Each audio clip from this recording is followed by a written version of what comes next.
countdown to the last comic shop in 5, 4, 3, 2, 1. Hey, it is now time for the last comic shop, where we open up the shop to newbies and help them get situated underneath the big comic book tent. And we keep the lights on for the oldies who want to level up by reading comic books and stuff. And I'm the host with the most, Andy Larson, and I'm joined by Chad Smith and J.A. Scott, my faithful and trusty allies in this quest to bring you comic book reviews and recommendations every single week. And on today's program, bound to cause you vertigo, but it's a wonderful one from the olden days that they've now recently made into a TV show, because that's what they do with comic books now. Everything's a TV show or a movie. And this one is called Y, The Last Man. Y is in the letter, not Y is in W-H-Y. Kind of both.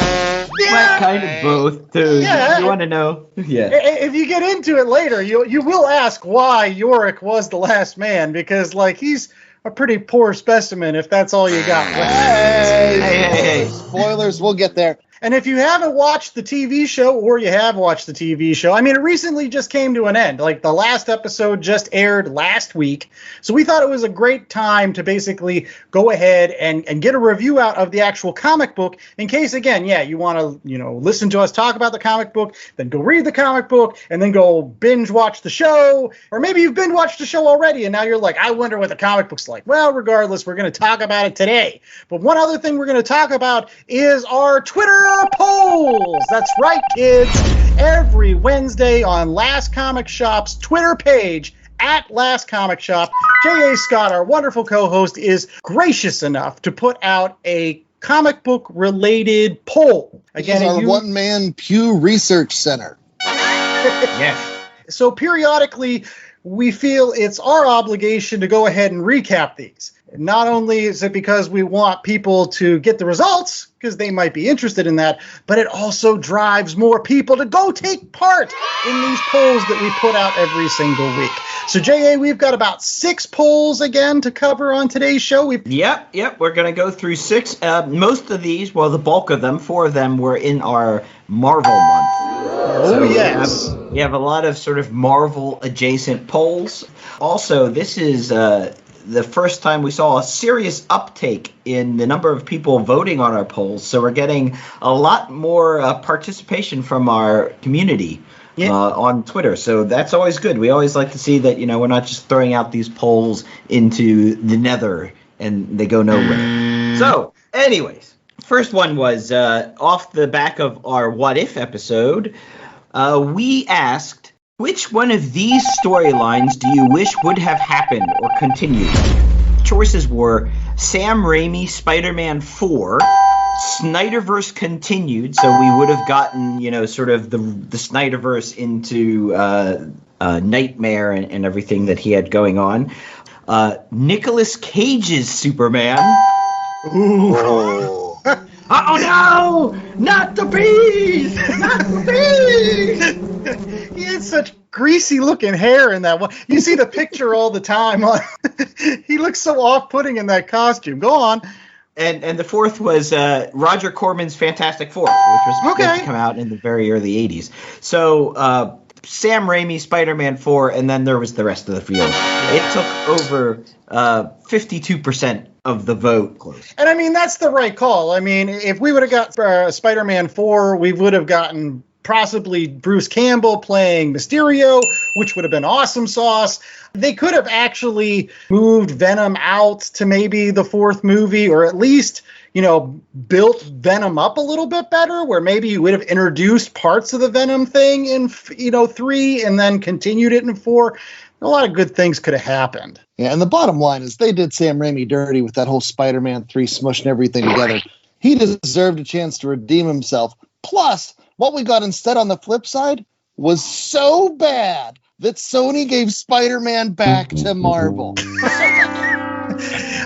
There is no love lost when it comes to the Amazing Spider-Man, I guess, 2 movies and Chad Smith. He hates those movies. He hates those. The first one especially. The second one everybody knew was going to be dumb. But that first one. And I mean, plus the fact, another thing that they kind of got wrong with that was they were building up the whole Harry Osborn arc. And that didn't get to go anywhere. Like, they made him like, I don't know, the Night Flyer or somebody other than the Green Goblin. That really made me angry. I'm like, no, like they had like this sibling rivalry thing. He almost stabs Peter Parker to death in Spider-Man 2. There is some sincere drama there. We could have got something like Spectacular Spider-Man 200. But we didn't. Instead, they make him like some weird guy flying around with goggles, and it was stupid as hell. That could have been like 6 movies of greatness. Yeah. You know what the other one is on this list was the Fantastic Four. I was going to give J.A. just a little bit of grief because that actually did happen. Like, they did make the film. It just wasn't released anywhere. And I think that's the most interesting story of all. Like, yeah. You know, what if it was so bad they never released the film, but they did release a documentary about making the film and not releasing the film, which you can see on Amazon Prime. Or those great episodes of Arrested Development. Isn't there a whole episode all about the Fantastic Four movie? Oh, yeah. They're wandering around in the Thing costume. It's sad. Much like Sam Raimi's Spider-Man 3, we don't talk about that season of Arrested Development. It was not on par with the rest of the series. All right, so the next one, Best Magic Wielder in the Marvel Universe. The choices were Scarlet Witch, Magic, Doctor Doom, and Brother Voodoo. Oh, see, there was some antagonism with this particular poll because as J.A. was putting out the selections, I was just like, well, you know, Doctor Doom win this with a landslide, right? Doom by 45% of the vote. Unfortunately, the Magic fanboys stayed home. Scarlet Witch, a close second. And Brother Voodoo, no love, 0% of the vote. Yeah, that's sad. J.A. was all, oh, it's magic. And then it was like, doom, da, doom, doom, doom. Next poll.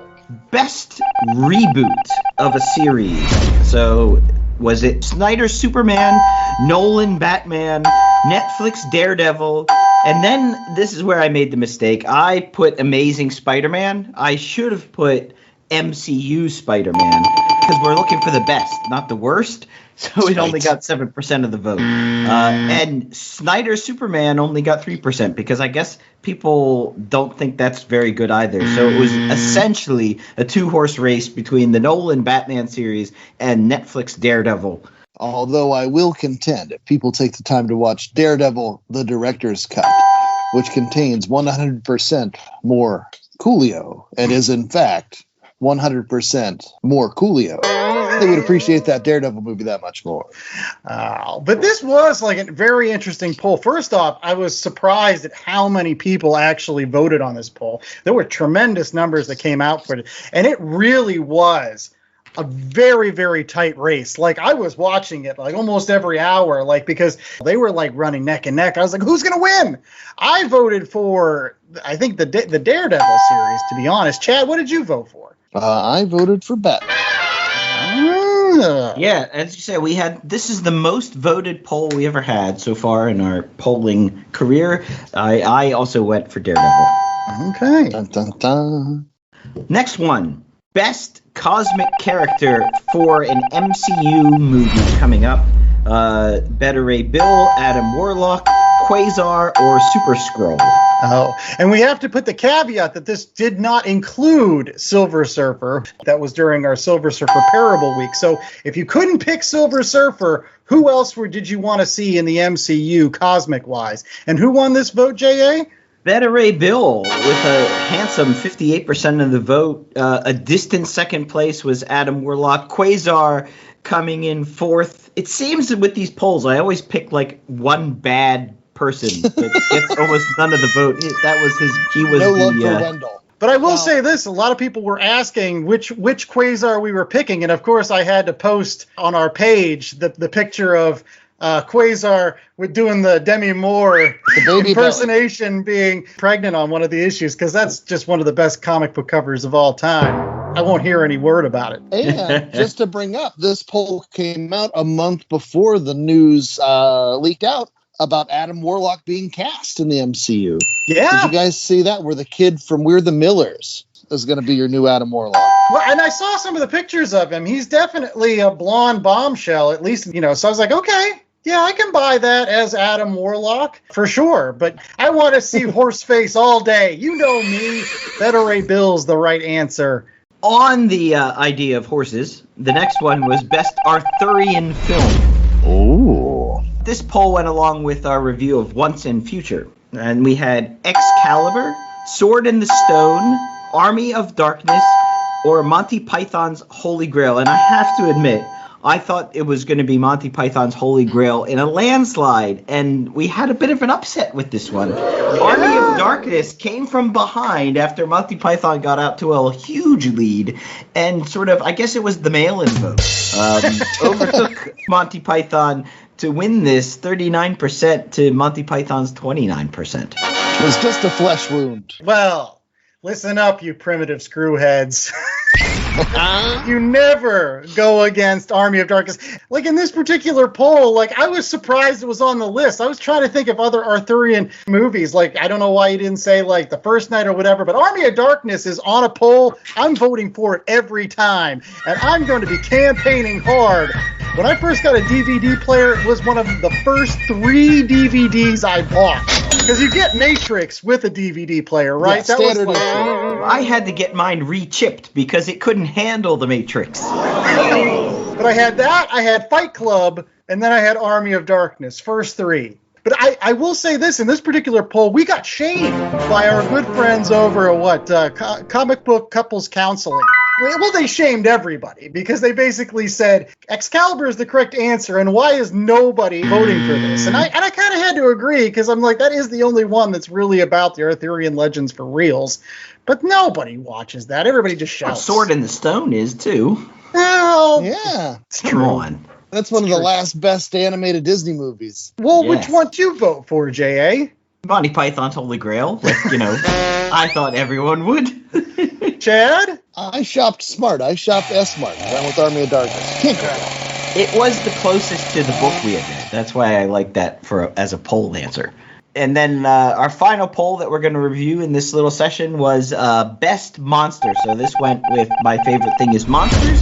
And we wanted to know what your favorite monster is. And this was pretty much a straight-up layup when it comes to the 4, though there was some pushback that there was no Creature from the Black Lagoon. So we had Frankenstein's monster, Dracula, the Mummy, and the Wolfman, sort of the Mount Rushmore of Universal monsters. I'm trying to think, does Wolfman have his own cereal? Yeah. Fruit Brute cereal. There you go. That's our qualifier. Fruity Yummy Mummy, Frankenberry, Count Chocula. I guess Boo Berry's on there too, but there's not really a ghost. I mean, the closest you get is the Invisible Man. Yeah. And this ended up being a bit of a horse race, too. Two-horse race between Dracula and Frankenstein's monster, with the Wolfman coming in a distant third, and the Mummy getting no love at all. Must have got like 1 or 2 votes. He only had 4% of the vote. Dracula took it home with nearly 50% of the vote. Frankenstein's monster coming up second in 31%. I will point out we did do somebody well on this by calling it Frankenstein's monster, not Frankenstein. Apparently that's a pet peeve among certain of our listening audience. J.A., you must have voted for the Mummy, right? I mean, that's always been one of your favorites, right? It was, but I went with Dracula because I'm also a big Bela Lugosi fan. Oh, see, that's why it lost, because you didn't campaign hard enough for your boy. You ended up switching. No, you stick with your boy. I said on this poll, Bride of Frankenstein is the movie I watch every Halloween. It is my favorite Universal monster movie of all time. It's like my Great Pumpkin. And I watched that, and I was out hard campaigning for Frankenstein's monster. You needed to do that for the Mummy. That would have got the votes. I think I'm still the one person that was disappointed that the Universal Monsterverse never took off with all the new movies with Russell Crowe and Tom Cruise and all those guys. They only ended up making 3 of them, right? Did they get to 3? I think, yeah. They had Dracula Untold. Yeah. Okay. They had that the, one the wasn't Tom so great. Cruise Mummy, and then the Yeah. Invisible Man. Ah. And I think the Invisible Man is kind of adjacent, but it doesn't cross over tie-in characters. They just said, well, it's part of the universe because it's... Well, one thing that's always a part of our universe is comic book reviews, and we've got another great one for you on today's program. We're going to be right back after these commercial breaks with Brian K. Vaughan's Why the Last Man? Why should you keep on listening to our show? Because you're going to get that review. Stay tuned. Has this ever happened to you? You're in bed, drifting off, and suddenly think, who would win in a tug-of-war match between Superboy and Merlin? did Marvel ever try to make a long-haul trucker into a superhero? How would it work out if I named my dog after a D-list supervillain? The answers in order are Merlin. Yes. And Amazing. I'm Jessica. And I'm Mike. And we host the podcast 10 Cent Takes, a show that looks at weird, silly, and cool moments from comics and how they're woven into the larger fabric of history. Moments like the time Superman shilled for Radio Shack. When Archie got tempted by the devil. Oh, and then there was that time that DC Comics gave a superhero AIDS in an effort to be topical. It's always weird around here, but we'd like to think it's also interesting. So come with us and commit random acts of pop culture archaeology, one issue at a time. If you'd like to learn more, head over to 10centtakes.com.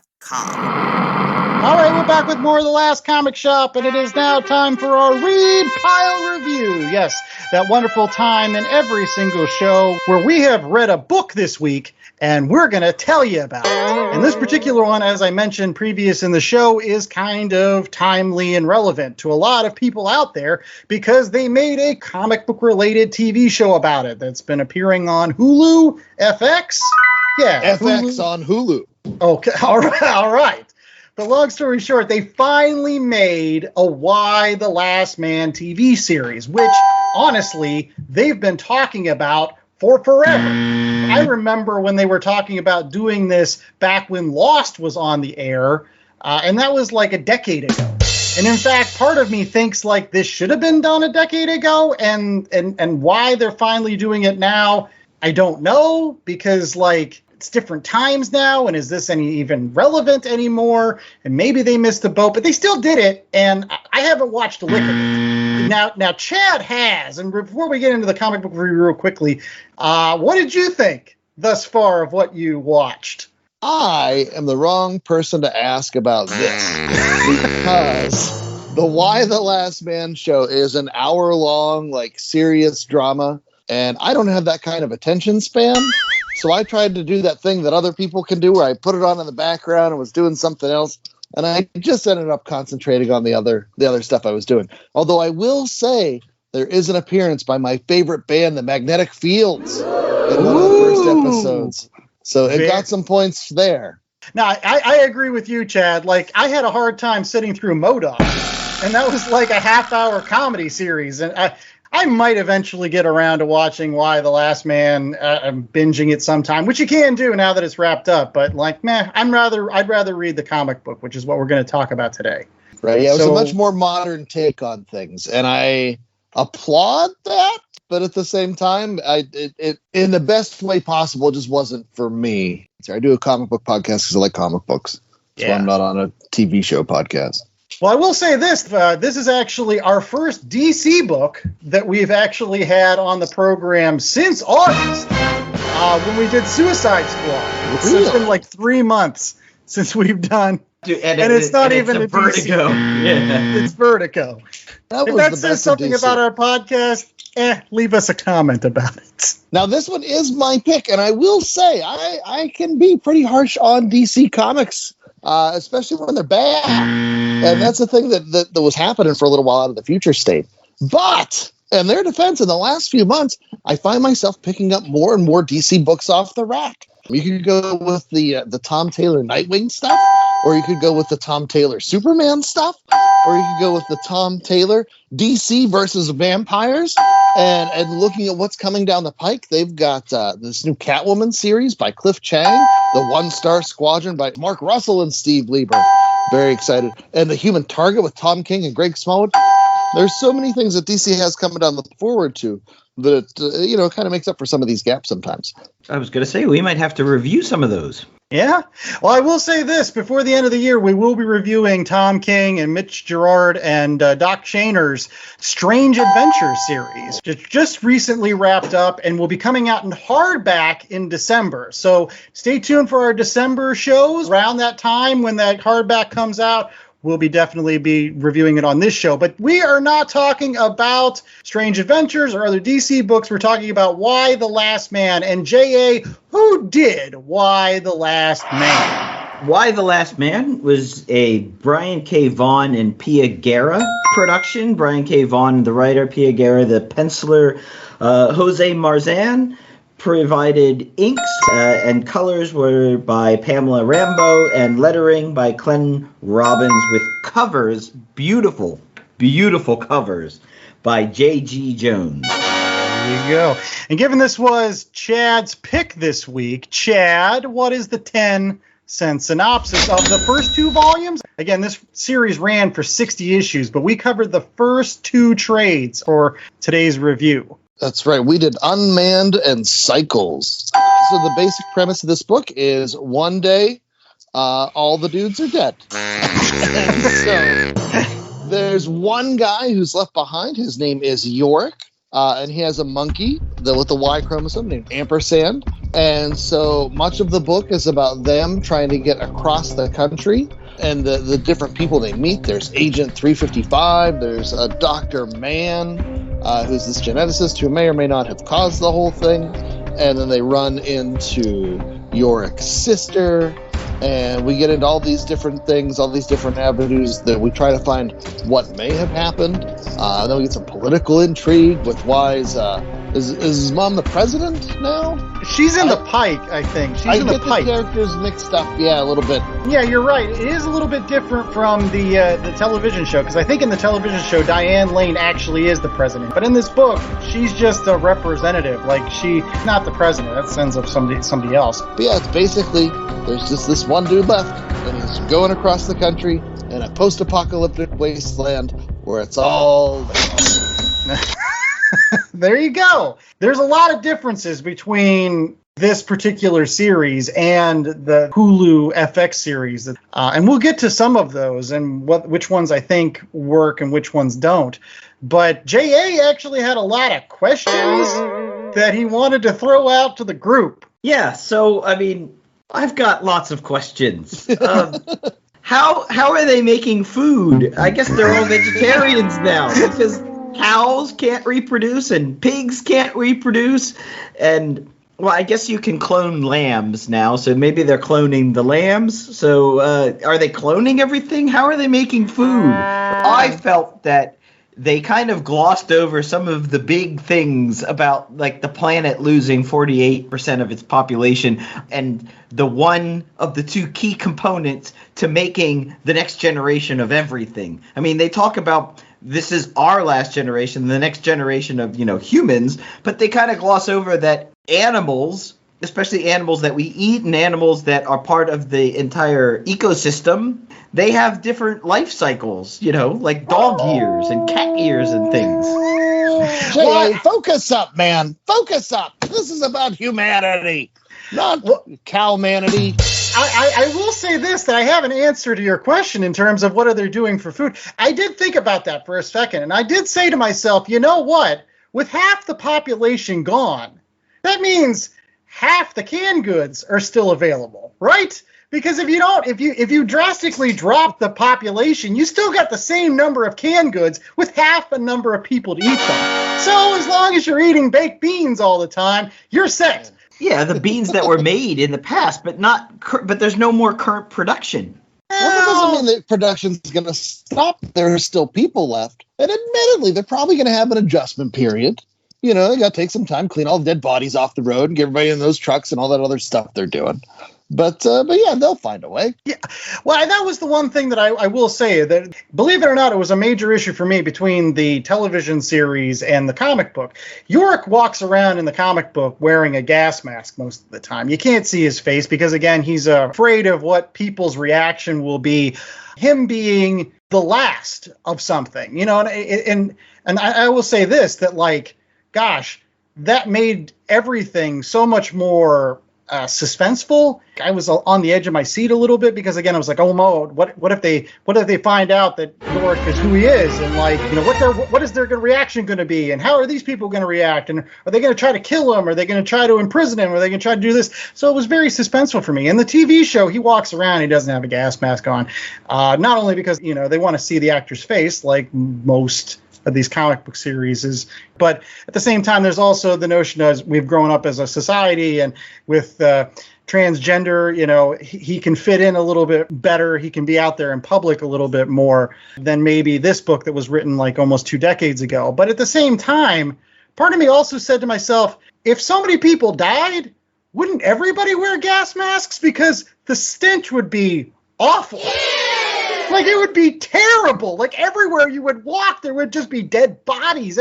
You couldn't clean up that stuff fast enough, right? Yeah, once again, I am a firm believer in the first rule of comics that nothing makes sense and nothing matters. I imagine after a couple of days, people got tired of wearing their masks, as we know society is wont to do.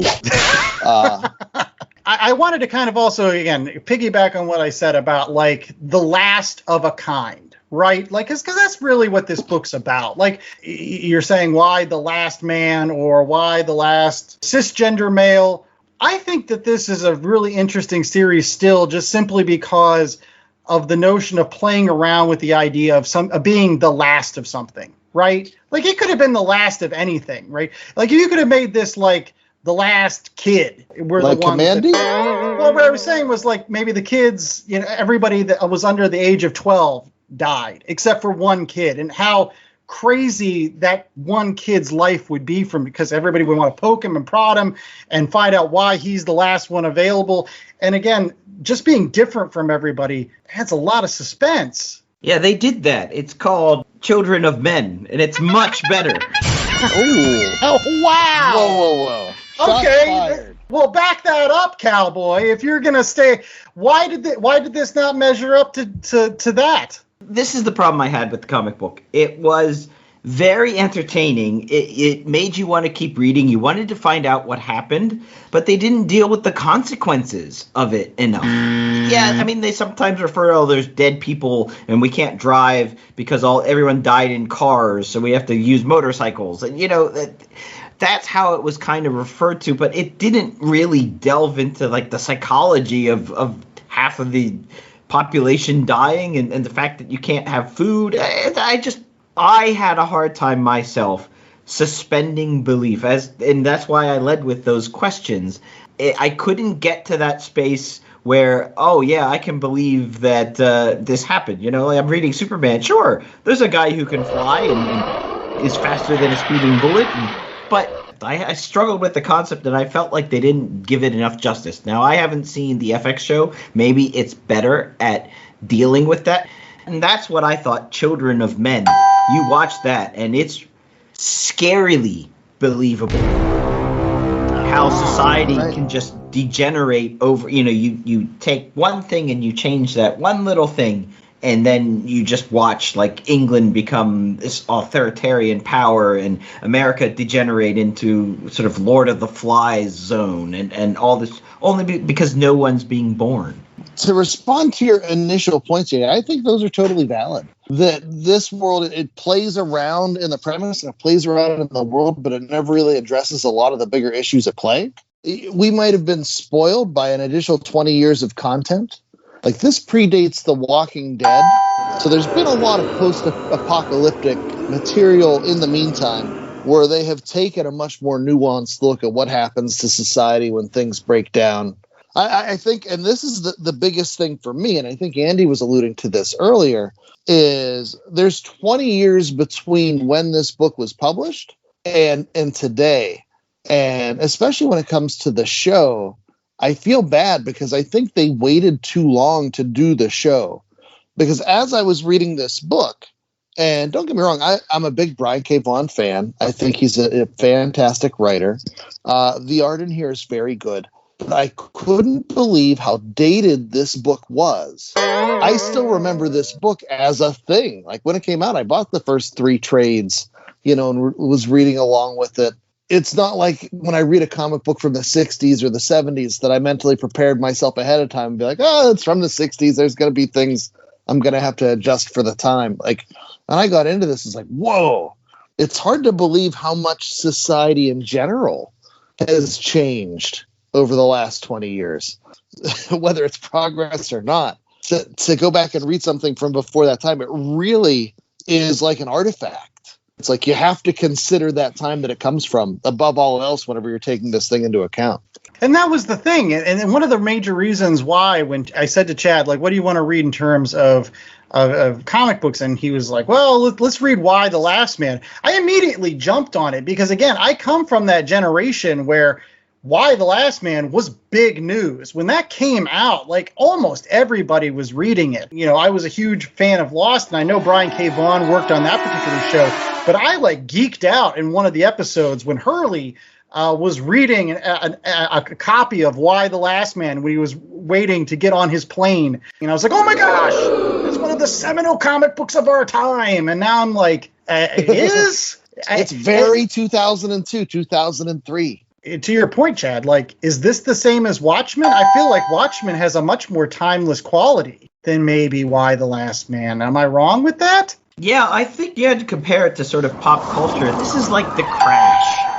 Yes, the movie Crash. So, you know, came out, everyone loved it, everyone talked about it. It was on everyone's must-see list. It won the Oscar, and then 5 years later, everyone's like, yeah, it's not actually that good of a movie. It doesn't quite hold up anymore as what we thought.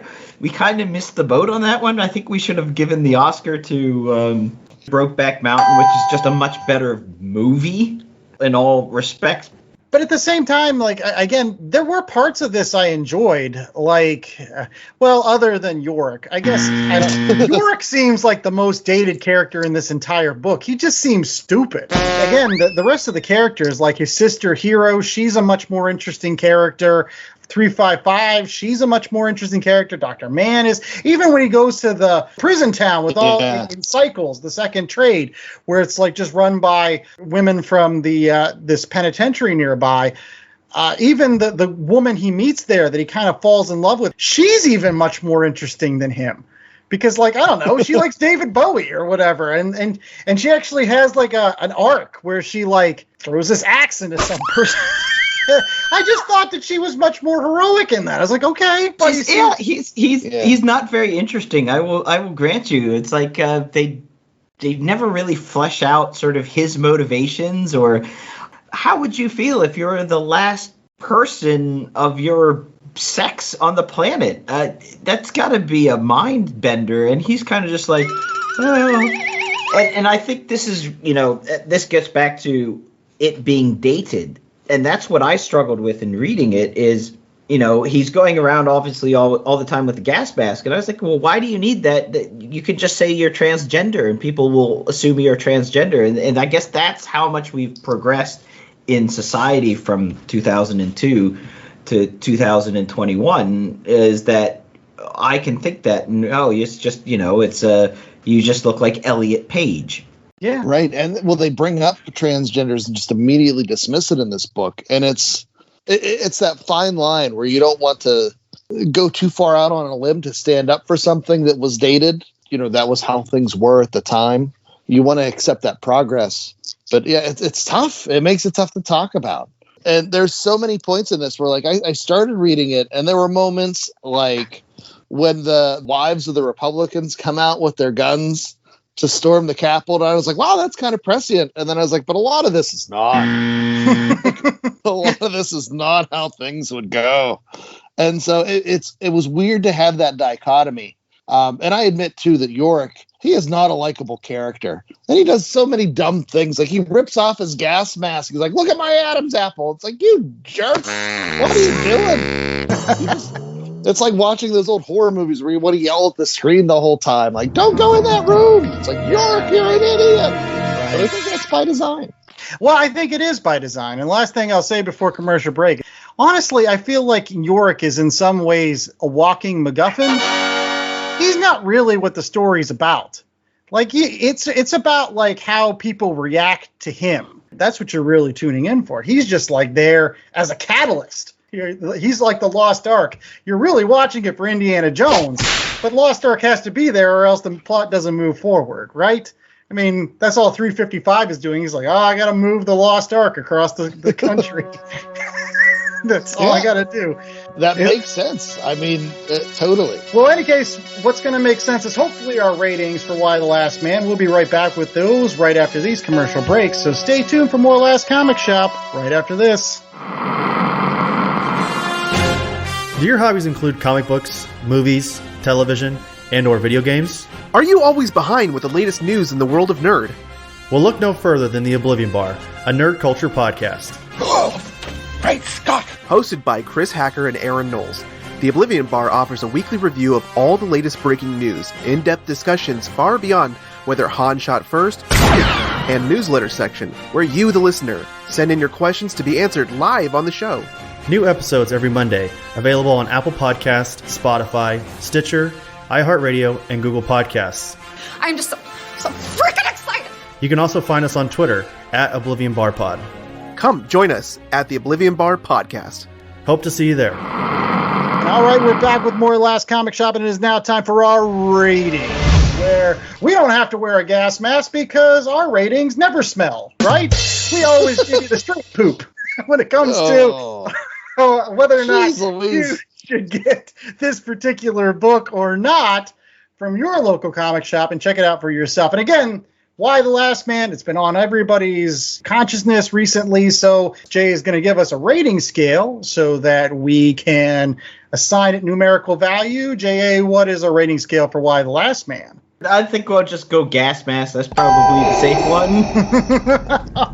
Fair enough. So, we'll start off with you, sir. I mean, again, how many gas masks are you giving this? This one's hard for me because I like the dialogue. Brian K. Vaughan's writing is very snappy. The repartee between the characters often is you find yourself laughing. I just feel that it's a little bit too surfacey. It doesn't get in depth enough. As I said, I mentioned a lot of the problems I had with not just the fact that it's 2021 and we're reading something that's came out in 2002 and sort of how society has changed over then, but just like the bigger issues, like how do people feed themselves when you can't produce new cows or pigs and all this other stuff. I wanted to know those questions, and it didn't answer those questions for me. So for me, when you're doing future dystopian science fiction, that's the point of future dystopian science fiction. And this felt like that's not the point he wanted. He just is like kind of like a Stanford prison experiment. He wanted to have this little petri dish, and this is what I'm going to set up, and then I'm going to have fun in that. But I'm not going to have to answer any of the questions outside the petri dish, even though the petri dish exists in the laboratory, which exists in a town, which exists on a planet. None of that.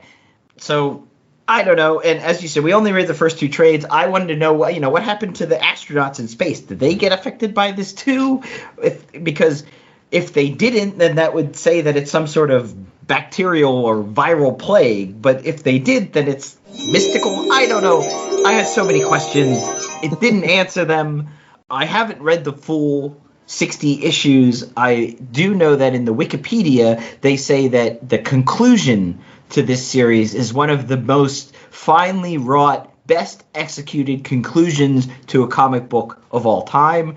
Now, that might be hyperbole. I don't know if I can do 60 issues just to get to that point.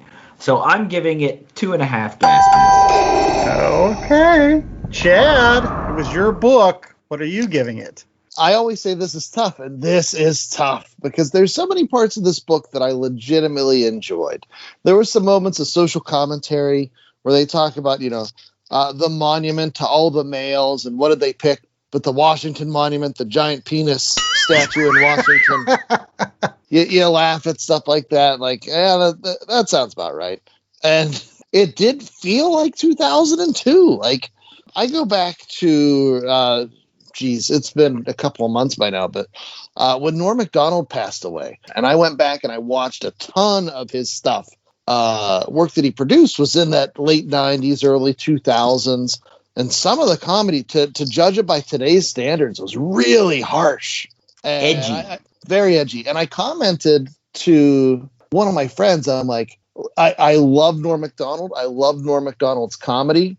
but like as a human and a dad and a person that's trying to get better as I grow older, like so much of the Norm Macdonald humor is the stuff that I try to suppress now. You know, some of that harshness, that precision cruelty was how I heard it described at some points, to make things a nicer, kinder world or more accepting world. And I felt that cruelty in some of this book, and I don't think it was intentional, but it was so hard for me to get away from.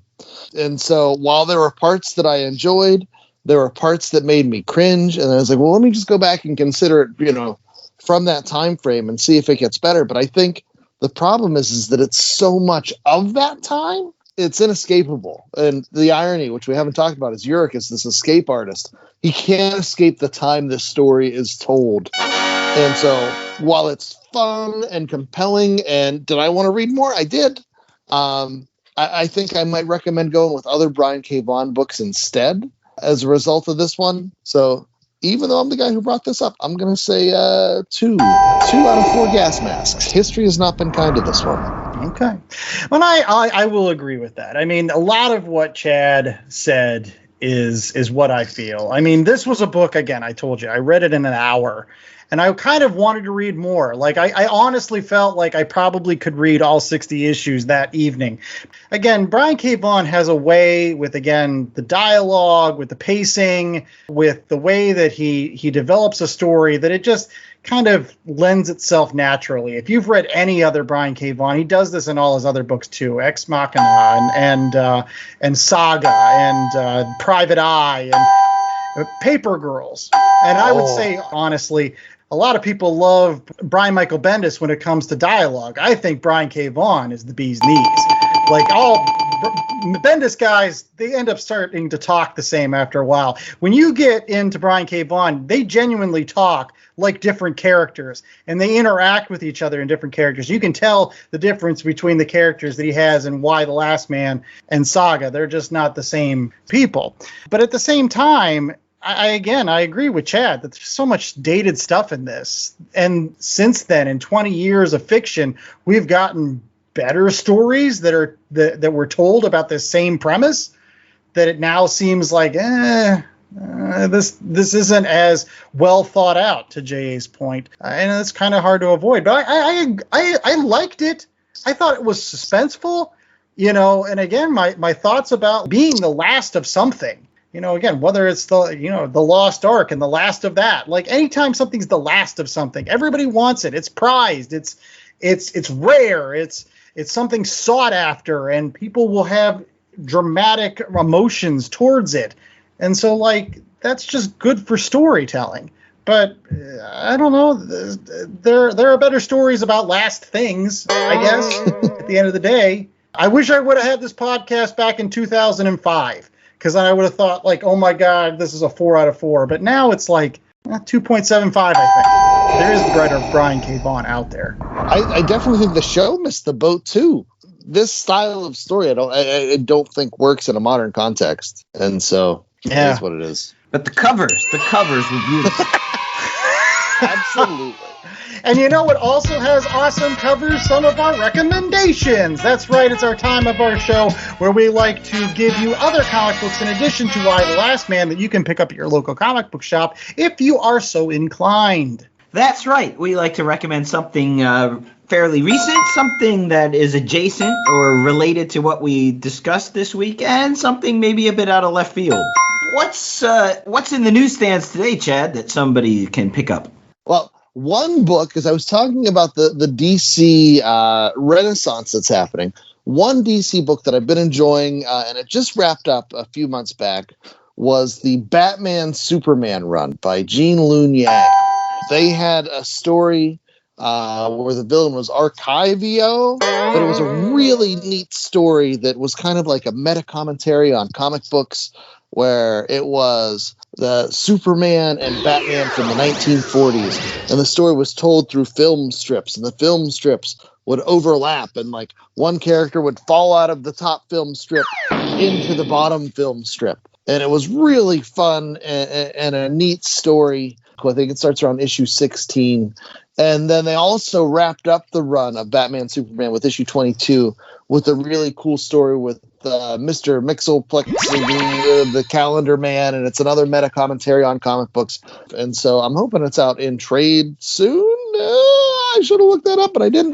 But you can probably still find the issues at your local comic shop for Batman, Superman, issues 16 through 22, written by Gene Luen Yang with a variety of artists. Don't skip on the annual also, which is the end of the story and has art by Francesco Francavilla. And it's lots of fun, too.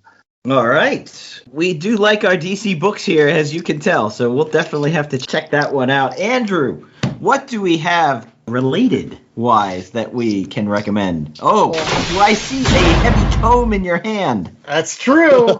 I knew that you would be champing at the bit. Thank you. For this week's recommendation from myself, again, it is an omnibus, which J.A. has oftentimes on our show shown very much affection for. And it's related because it deals with characters that also have their own TV show based on a comic book that came out of DC, and that is the Doom Patrol. As you may know, the Doom Patrol series has been going on for 3 seasons. It originally started off on the DC streaming service and has since switched over to HBO Max for Season 2 and Season 3. And Season 3 is coming to a close. So ultimately, I thought it was a great opportunity for me to talk about revisiting the Silver Age Doom Patrol, the original Doom Patrol, and what better way to do that than picking up the omnibus that includes the entire run. Yes, folks, first started in My Greatest Adventure, issue 80, where the Doom Patrol first appeared, and it basically ran through issue 121, which was called The Death of the Doom Patrol, question mark. It encapsulates about 5 years worth of comic book history with the Doom Patrol. And again, at the end of it, sincerely, the Doom Patrol dies. So you kind of get a complete series in this. And I feel like a lot of people talk a lot about the Grant Morrison Doom Patrol, and some of them talk about the Gerald Way Doom Patrol, but not a lot of folks are revisiting all of that classic Doom Patrol written by Arnold Drake with artwork either by Bruno Premandi, or sometimes you've got Bob Haney on covers, and some of those covers are just wonderful for the time. And I won't lie that it's still Silver Age DC, which can kind of seem Saturday morning-esque at times. Like, the plots aren't really, like, super in-depth. It's still basically good guys, bad guys fighting it out. But the opportunity for them to kind of give you interesting characters that have weird powers that they can't fit in real society, whether that's Elastigirl, whether that's Robot Man, whether that's Negative Man, whether it's eventually Beast Boy from the new Teen Titans. He makes his first appearance in this series. Any of those characters, they really don't fit in. So in essence, the Doom Patrol is kind of the closest you get to Marvel characters from that same era. Like, these are the same as the Fantastic Four or the X-Men. This is DC's equivalent of them.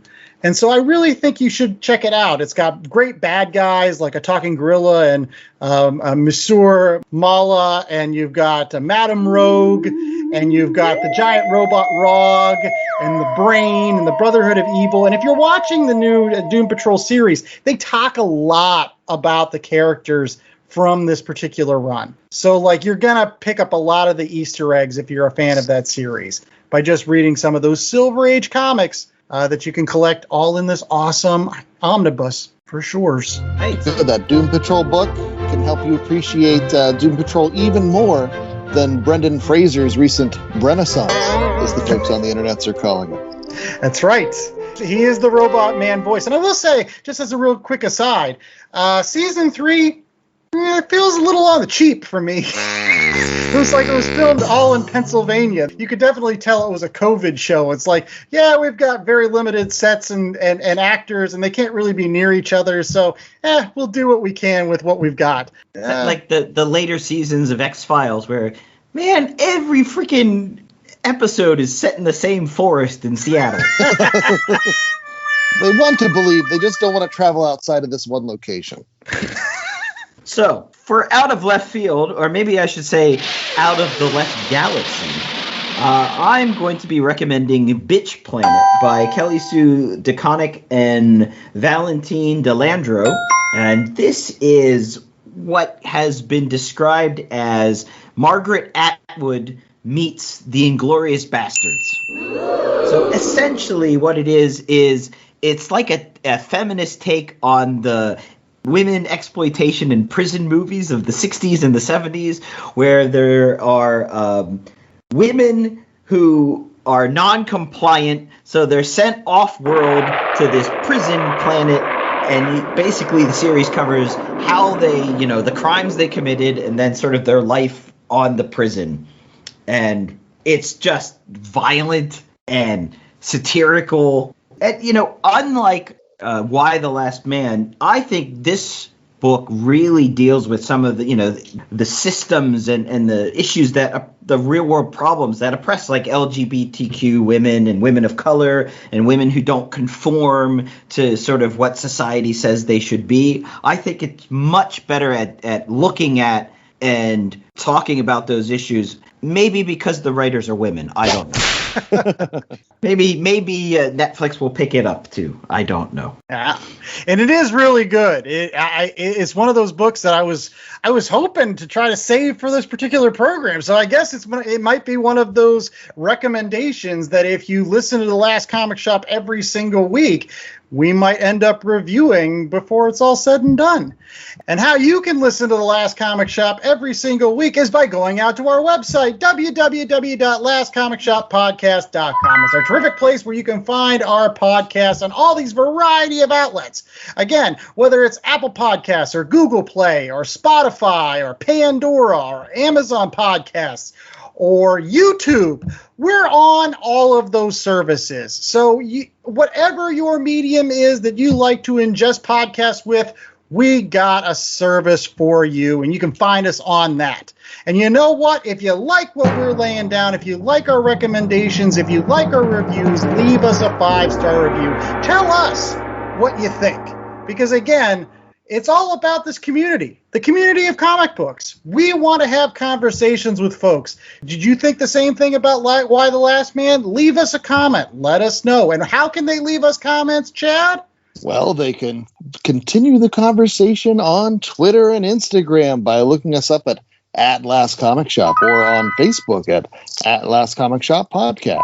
Or you can find links to all that and more at our website, www.lastcomicshoppodcast.com, where you can also find what else, J.A.? Well, we have links to our merchandise store this week, a special on gas masks. Ooh, that's right. Anytime J.A. makes his 4-alarm chili. Yes. Because you never know. Exactly. It smells like half the world died. Aye, aye, aye. Yes, you don't want to be the last person on Earth without a Last Comic Shop t-shirt. And just in case something like this happens, that they are available in women's styles and sizes, we'll be all right. We'll still be collecting that sweet, sweet merch money even long after we're gone. Anyway, so we are the Last Comic Shop Podcast, and we hope to not be the last men around, but after listening to the show, maybe that would be for the best. All the ladies just took over. But anyway, we do not want to be the last comic shop. So we always recommend that you head out to a place near you where you might find things like Why the Last Man by BKV and Pia Guerra.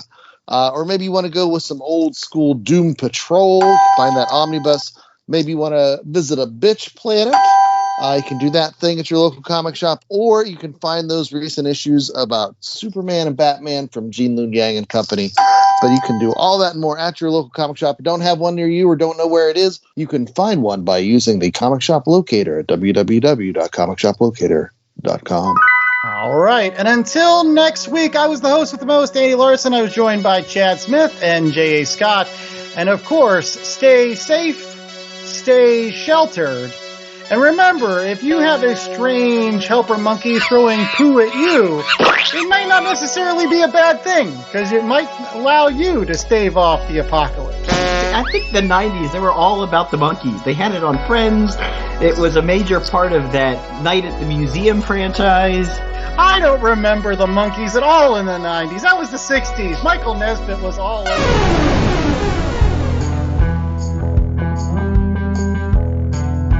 The Last Comic Shop was a 2021 Black Angus production.